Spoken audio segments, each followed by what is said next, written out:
Right, so we've got the main man here today, Steve Arnold, aka Ashley Peacock from the street. Well, thanks for coming and helping us. You know, I hope you've enjoyed the experience, and maybe we can do a few more if we get the right traction on it. But you know, they're interested to know, like, you know, when you were working in this game in a fashion, did you used to like have to do any proper butchering, or were they all? Not really. If you were serving customers over the counter, then obviously, say someone come and ask for a steak or something, you had to cut it up. But I didn't mind that, because on a Sunday we used to film all the butcher scenes, and they had 2 Rottweilers. So they used to get rid of all the meat at the end, and I used to take it all home for me. In terms of cutting and stuff, not really, no. It was all pre-bagged, or, I mean, obviously you had to look like you was butchering, so sometimes you had to cut on that, but not a lot, not a lot of the time. I know you told me, like, John Saverdon, who played Fred Elliott, were like one of the most professional people you've ever met. And like, before he got that job, will he have gone and watched butchers? Will he have done some research into it? He researched everything he did, John. I mean, I was lucky enough, fortunate enough to work with him for 11.5 years, and he taught me everything I know, that man. In terms of like researching the cat. I mean, a lot of people used to think why he used to say. People just thought it was like something he just threw in there, and it wasn't. Because back in the day when Fred Elliott was born, they used to work in factories. So like the noise of the looms or the factory machines was that loud. And if you ever noticed, he used to go, when he used to say, I say, he used to mouth it. And because they couldn't hear each other, he'd go, I say, are you going for dinner this after? I say, are you going for dinner this after? So they get it then, that's why he put it in. It was like a massive part of it, wasn't he? And, huge. I used to work with a guy who were like fat and bald, but no disrespect, in Leeds. And that was everyone used to call him Fred. Yeah, just like any butcher in England who were a big lad with a bald head, but Fred, wasn't He was such an iconic character. You know, I mean, before I met him, you know, I looked at what he'd done. He'd done like Gandhi and Waterloo. He'd done films in Hollywood. He'd worked with Olivier, Roger Moore, you know, Errol Flynn.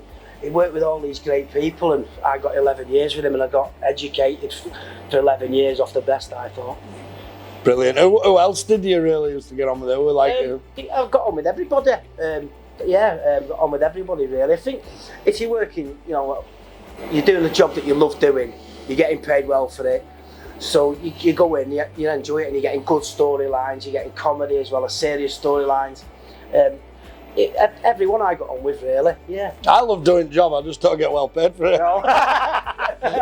Yeah, I love doing job, but it's not the greatest paid profession. You'll never be a millionaire, but we love doing what we're doing, and we're trying to build this week on week. And all we need to do is get it out to more people. Yeah. And, you know, if you're into buying meat, it's only if you're interested in meat that this is probably a great way of buying it. I don't ever have a meal without meat. I always have to have meat on my plate.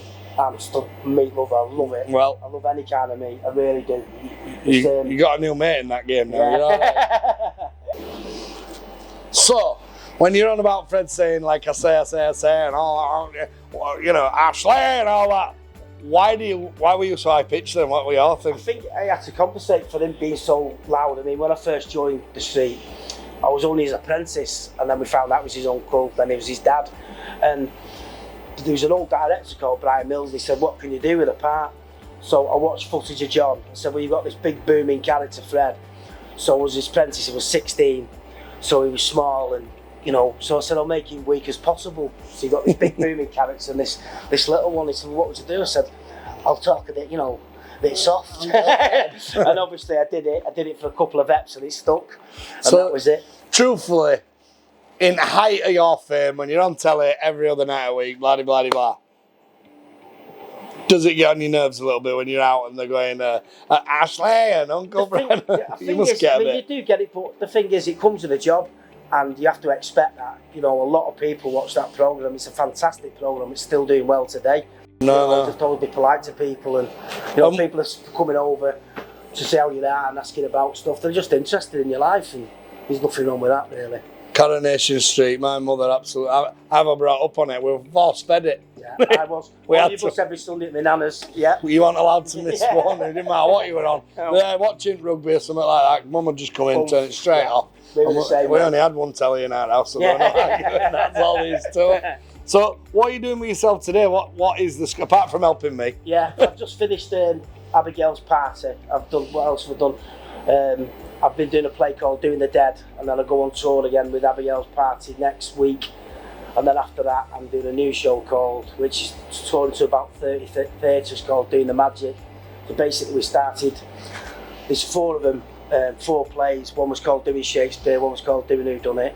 We just finished Doing the Dead, now we're doing one called Doing the Magic. So each year we're just getting more theatres and more people coming to watch. And yeah, just loads of theatre. I just absolutely love it. It's a massive change from TV show, but I just love it, you know, the buzz off the audience, and you get a reaction and you take the bow at the end. There's not many jobs in this life that you can do where you get applauded for the end of it. So it's just, I'm just such a fortunate lad, you know, doing what I'm doing. And I've always been lucky enough to work since I've left, you know. Been nearly 14 years now since I've left, but I've always kept my hand in and done a bit. But theatre's what I love doing at the minute.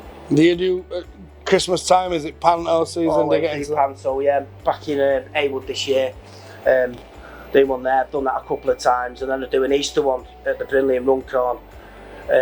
So we do that every year as well. So we always do 2 a year, one at Easter and one at Christmas. Reckon you could get me in? Back end of a cow, I'm good, yeah. That's a bit strong. Back end of a cow, that's a bit strong. Catch on you, mate. I think I'd be a good widow twanky or something like that. Back end of a You cow. get away with it, you would. You'd be alright. Listen, when you're my size, I'd be the full cow. Save a bit of money on actors.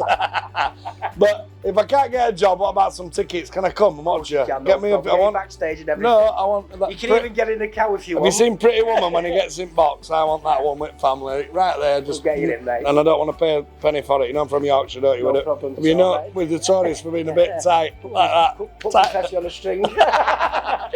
But no, on a serious note, we have a bit of fun, and I really appreciate you helping a small business out, trying to get forward. And if this works, we'll try it again. We'll do it all, Philip. Thank you so much for No, having me, mate. take care. Thank you. Take care. Cheers.